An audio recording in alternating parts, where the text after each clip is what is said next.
ప్రభుత్వ హాస్పిటల్ కి చెందినటువంటి డాక్టర్ అశోక్ శర్మ గారు ఏంటంటే ఆయన మీద సస్పెన్షన్ వేటు వేయడంతో ఆయన ఆ ఊరిని వదిలేసి వెళ్ళిపోతుంటే ఆ ఊరి ప్రజలు అశోక్ గారిని వెళ్ళవద్దు అని చెప్పేసి ఏడుస్తూ ఆయన కాళ్ళు కూడా పట్టుకున్నారంటే ఇలాంటి మహానుభావుడి స్టోరీ ఖచ్చితంగా ఈ వీడియో ద్వారా తెలుసుకోండి. రాజస్థాన్ ఉదయ్పూర్ కి చెందినటువంటి ఒకానొక గవర్నమెంట్ హాస్పిటల్లో పనిచేసేటటువంటి ఈ డాక్టర్ అశోక్ శర్మ గారు చిన్న పిల్లల నుంచి పెద్దవాళ్ళ వరకు పేద ధనిక కులం మతం ఇలాంటి ఏ భేదాలు లేకుండా ఆ ఊరి ప్రజలందరినీ ఆయన మనుషుల్లాగే చూసుకుంటూ ట్రీట్మెంట్ ఇచ్చుకుంటూ వచ్చారు. నిజాయితీగా జెన్యూన్ గా ఉంటే మన దేశంలో ఇచ్చే బహుమతి మీకు తెలుసు కదా ఫ్రెండ్స్.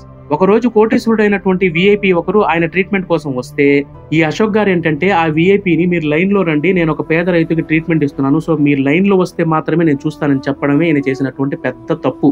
అంతే ఫ్రెండ్స్, ఈయన చేసినటువంటి ఈ మంచి పనికి సత్ప్రవర్తనకి వెంటనే ప్రభుత్వం నుంచి సస్పెన్షన్ వేటు బహుమతిగా వచ్చేసింది. ఈ విధంగా ఆయన ఏంటంటే ఆ ఊరు వదిలి వెళ్ళిపోతుండగా ప్రజలందరూ కూడా బలవంతంగా ఆయన ఆపడం మొదలు పెట్టారు. ప్రతి ఒక్కరు మీ సపోర్ట్ అనేది హ్యాష్ ట్యాగ్ తో సపోర్ట్ అశోక్ శర్మ అంటూ మీరు కామెంట్ బాక్స్ తెలియజేయండి.